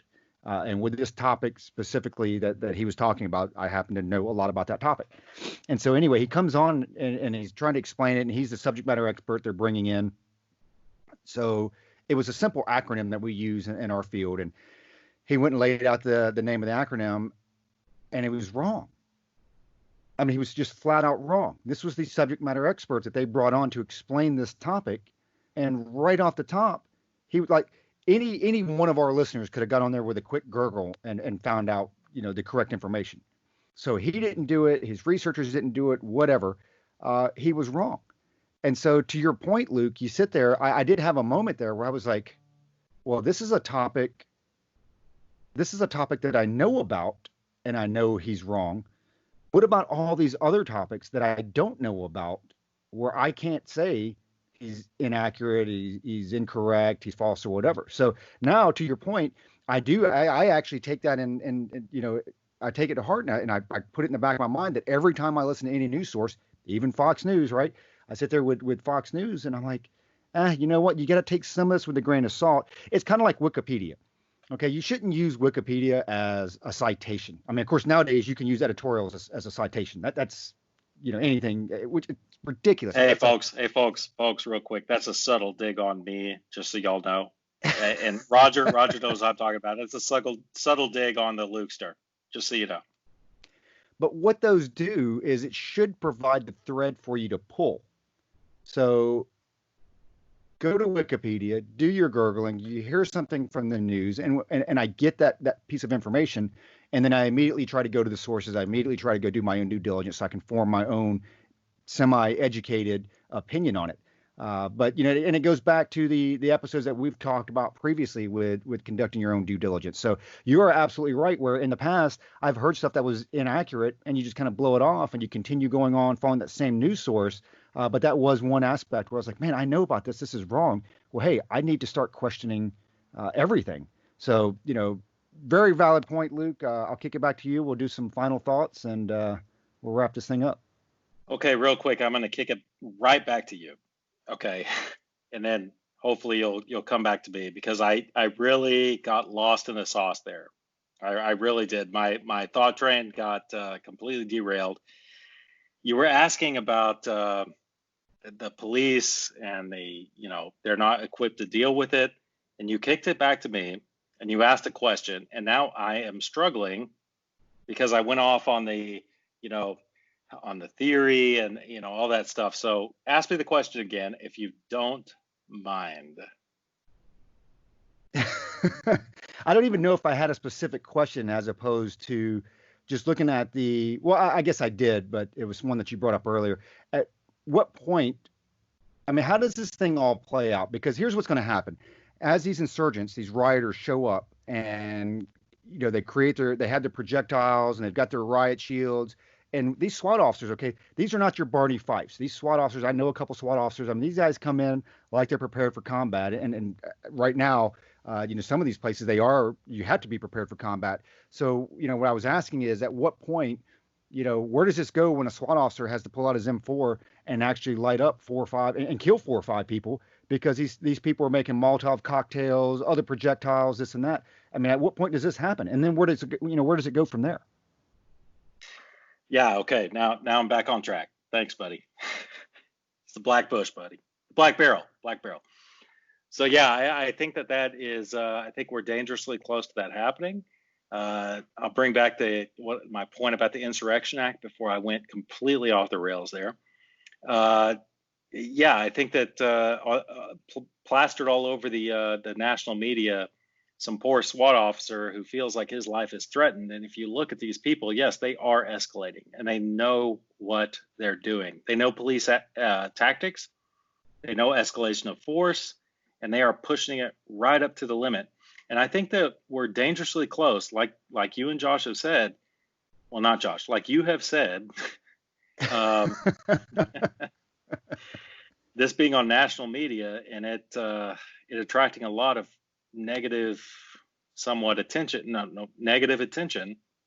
And we're coming up to Insurrection Act. And before I went off the rails, I said, maybe there needs to be an emissary of some sort saying, hey, what are your demands? But this is, we learned real early on in our career field, there are different types of terrorist cells, different types of insurrection cells.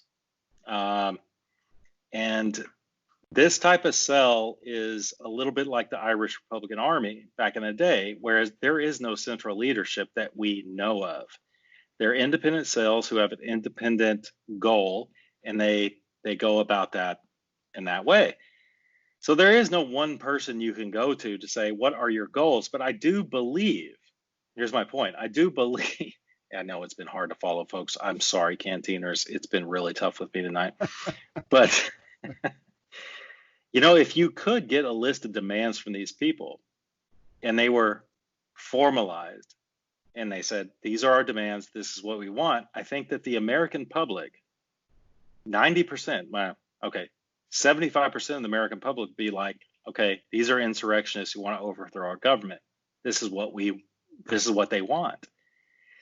And I think that at that point, it would be perfectly justified, whether Trump is the president, or Biden, or Clinton, or Bush, or Condoleezza Rice, who the fuck ever, to institute the Insurrection Act and put these motherfuckers down.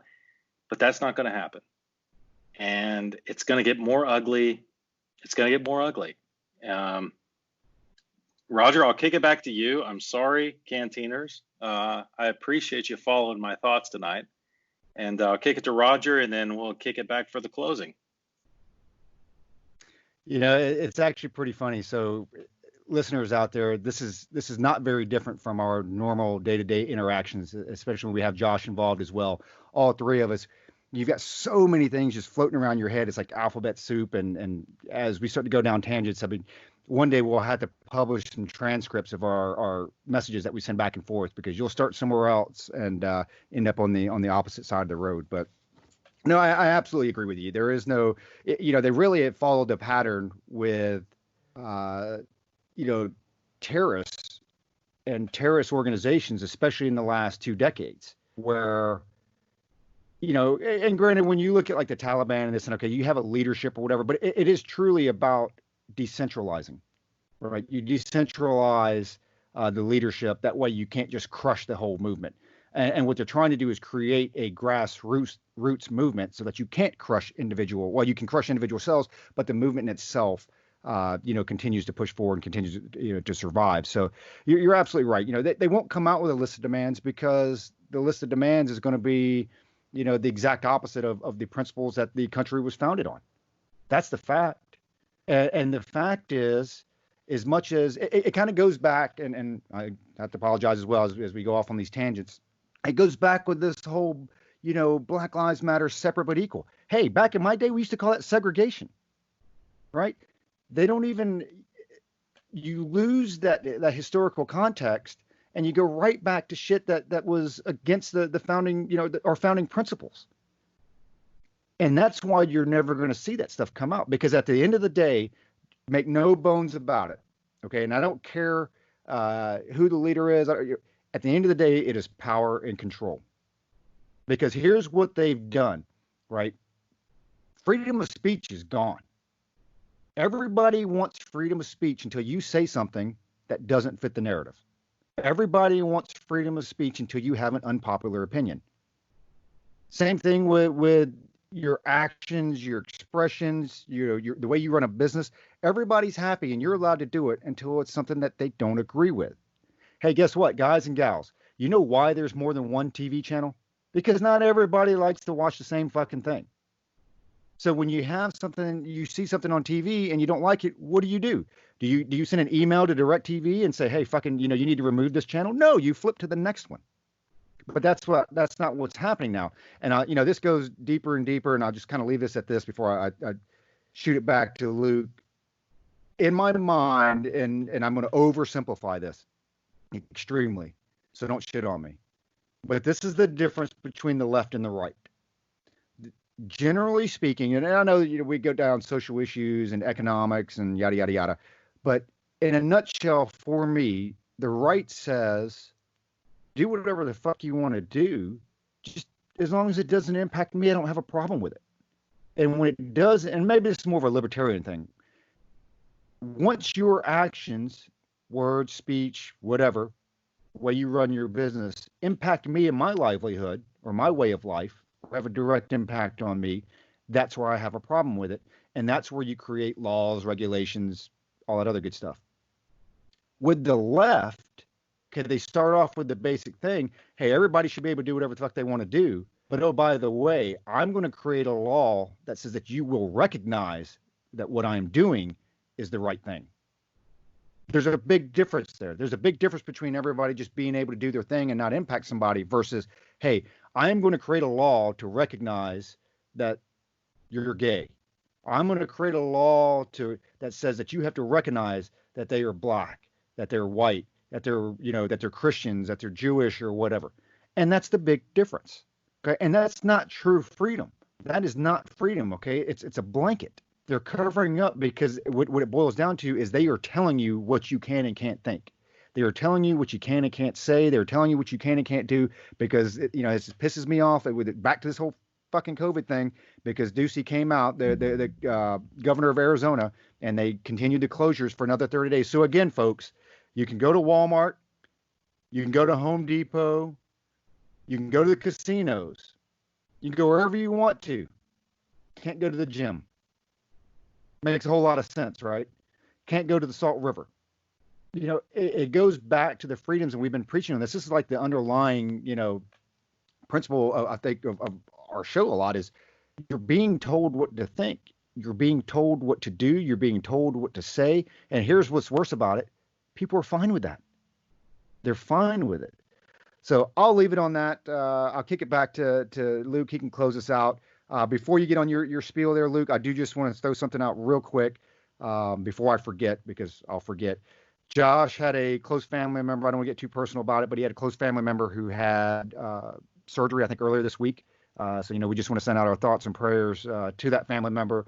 God bless him. We wish him a speedy recovery and hope that you get well soon. Luke? Thanks, Roger. I was actually, during your soliloquy there, I was getting a little enamored with it. I wasn't really prepared to close it out, because there were some really good points, and appreciate that. Yeah, our thoughts and prayers, for what those are worth, are going out to Josh and his family. But you know what? It's a real testament to him and his wife and his family that they still went to the wedding. They checked up on their loved ones, and they still went. That's what true friends are for. And I'm going to give a little plug before we close it out to the All Secure Foundation. Go over there. The founder made a little video asking about who your hero is and why they're your hero and what you're trying to do to become more like that hero or to make them proud. It really resonated with me. Maybe I'll make a little video later, post it on that website of who my hero is.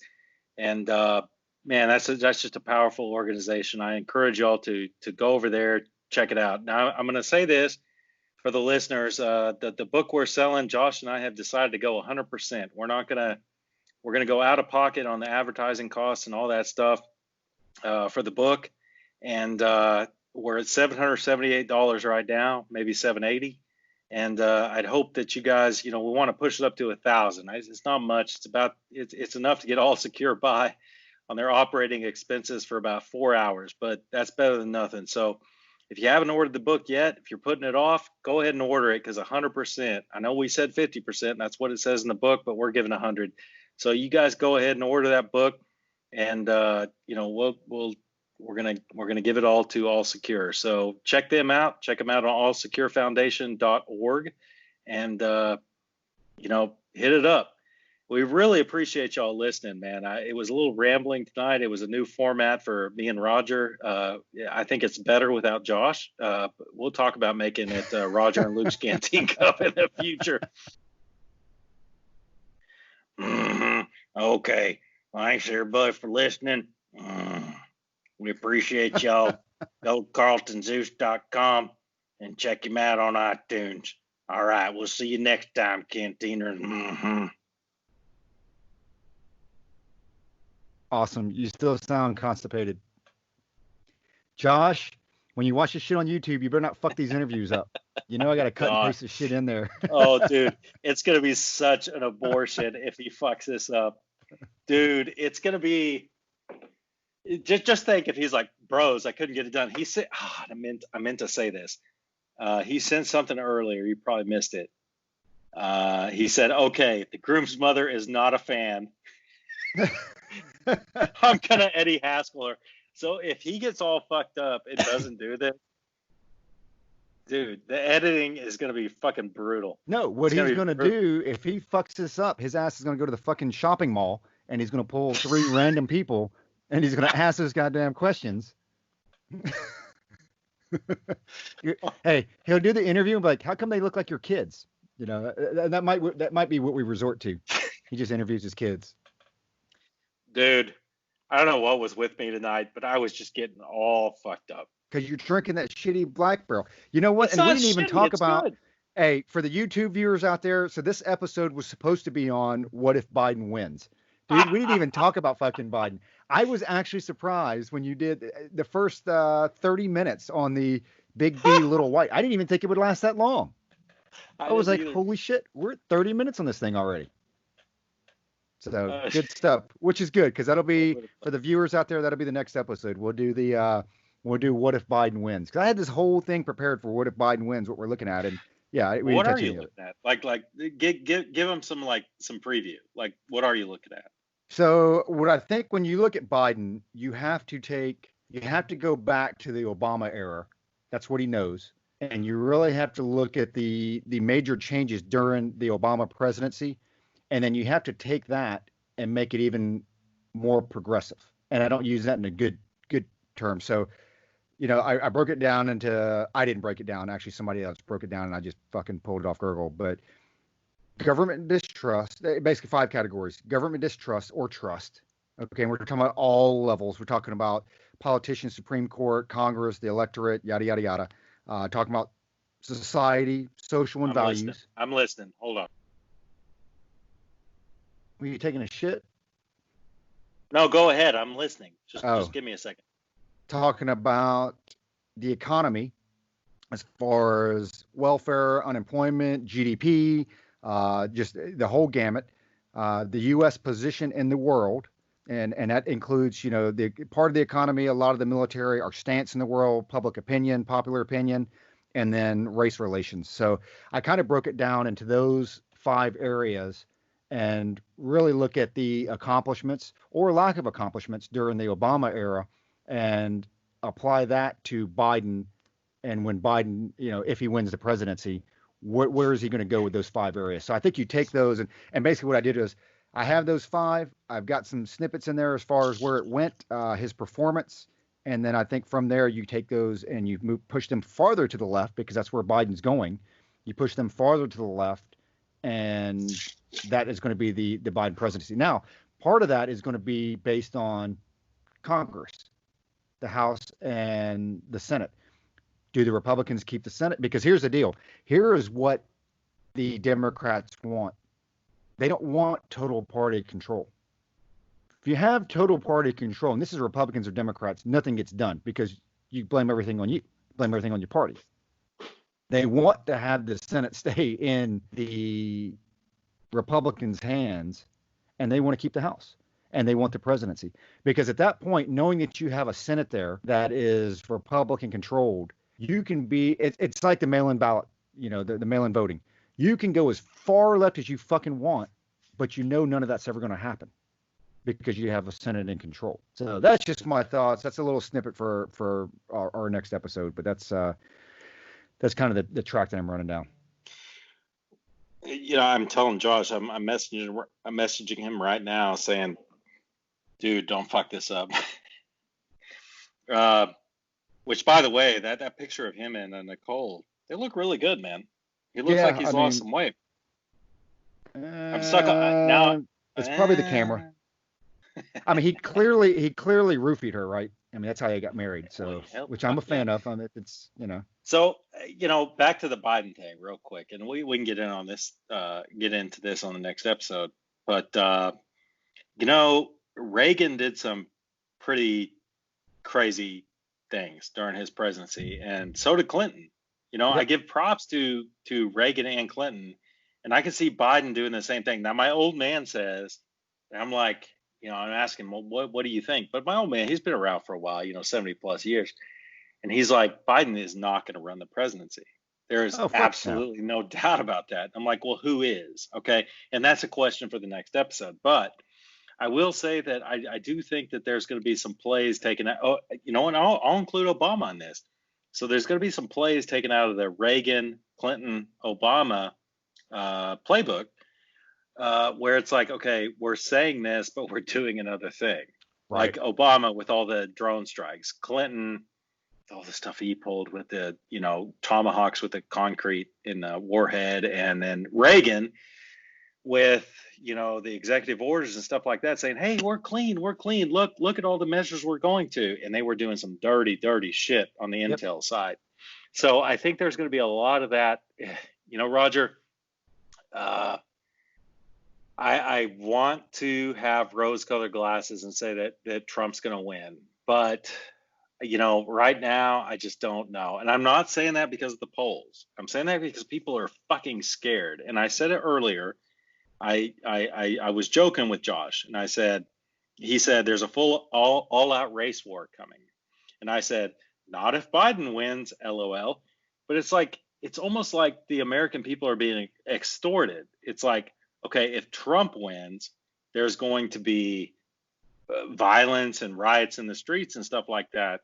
But if Biden wins, it's all going to be good. And I do think that there are some dumbass voters that are going to go out there and be like, you know what? Yeah, we gotta avert this violence. Biden Maybe he'll bring some peace. I think that Biden's going to win right now. I said it. For those of you on Here's the YouTube, thing. Do you think anybody's changing their mind? I mean, is anybody in the middle of the road? I don't think so. I think that I think the best case scenario, and I think the likely scenario, is that a lot of voters don't come out and vote for Biden. I'm not sure he's going to get the base out there to vote. And I think, people will talk a good game. People, will say, all kinds of things. But I don't think there's anybody. Trump supporters are Trump supporters and will never vote for Biden. Biden supporters are Biden supporters and will never vote for Trump. I don't think you have a whole lot of people in the middle that can be swayed one way or another. They're either already on the left or they're already on the right. What I believe is going to happen is that, and this would be the case with if he were a Republican, I think a lot of the base on the left don't believe that Biden's going to do a great job. And so what I believe is the voter turnout and his support is going to be lower. That's what I think. I think people just won't show up to vote. And I think that's what the Democrats are scared of. And they've actually, I've heard a couple of the pundits on there and they talk about that. It's like, Trump supporters, they're likely voters, man. I mean, Trump supporters are going to get out there and they're going to fucking vote. With the Democrats, you have to look at, God bless it, I can't remember the name of it. There's a guy who he doubled down on Trump winning, and he's been correct in every election over the last whatever.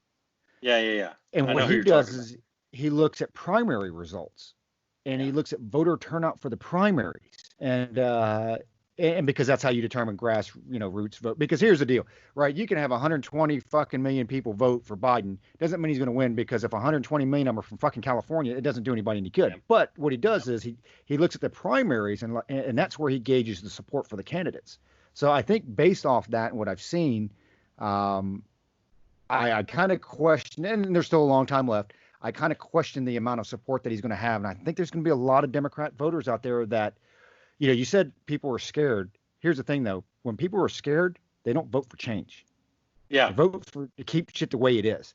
And so I think you have folks out there that, I shouldn't say to keep things the way they are. You go with the known versus the unknown. And so I think that there are a lot of people out there that just won't show up to vote for Biden that are Democrats. Well, and I'm all over Tim Pool's dick. I know that. But yeah, is he going to plug our fucking podcast? I mean, that motherfucker better plug our podcast. He said something. Shout outs to all sorts of fucking people that don't plug our shit. I know. I'm sorry.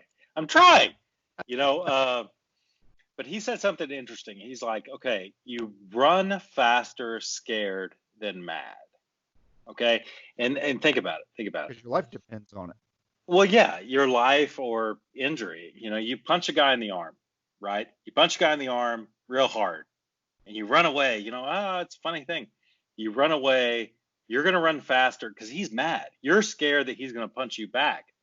But he wants to punch you back because he's angry. And it's like, yeah, that's right. You do run faster scared than angry. And it's like, okay, so now with all this Black Lives Matter and Antifa stuff, they're mad, right? They're mad. Right. But who's going to put forth the most effort? Those who are scared of what's going on in all these cities and all this nonsense and all this stuff. I think they're going to show up to vote. Those that are mad, I don't know. Roger, real quick. Did I tell you the story about the primary voter in Lavernia, Texas, and okay. So real quick. So back, on the way to vote in the primary, on the drive, I did not know who I was going to vote for in the primary. I was like, fucking Ted Cruz, Donald Trump, whatever. And I had this epiphany on the way, and I was like, I got to vote for Donald Trump because it's like the Joker, right? Insert a little chaos. And that I was so upset with the GOP. I was like, fuck you. I'm voting for Trump. I decided that on the way. So I showed up there. I met my wife at the primary polling place, and we went in, and the line for the GOP was way out. In Texas, you got to vote for GOP, and you got to, or Democrat, right? So the line for the GOP was going way out, and the line for the Democrats was like too deep.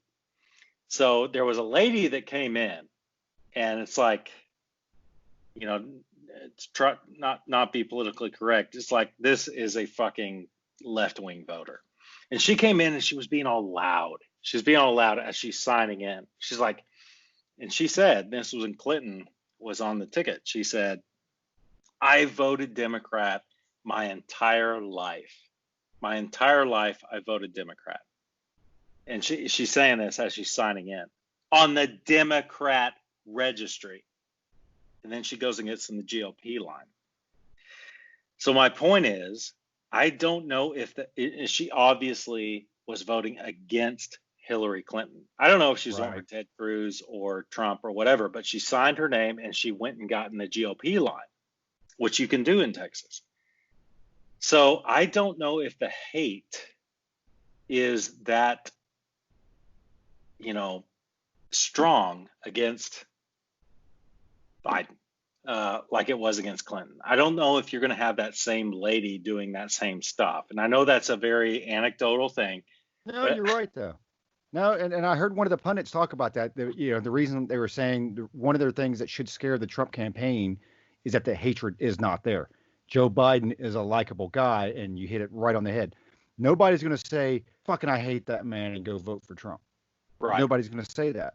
Yep. And so, you know, what part of the voter base, you know, does that belong to? So with that being said, for our YouTube viewers out there, thanks again for watching us. That's the end of your free premium content. So we're going to do this shit like they do on Sirius XM, right? Where we give you like 2 weeks free, and then we're going to start billing your asses to help pay for Josh's trip out to fucking Kansas. So on the Culper's Canteen Cup dime. So thanks again for watching, and we'll see you next time.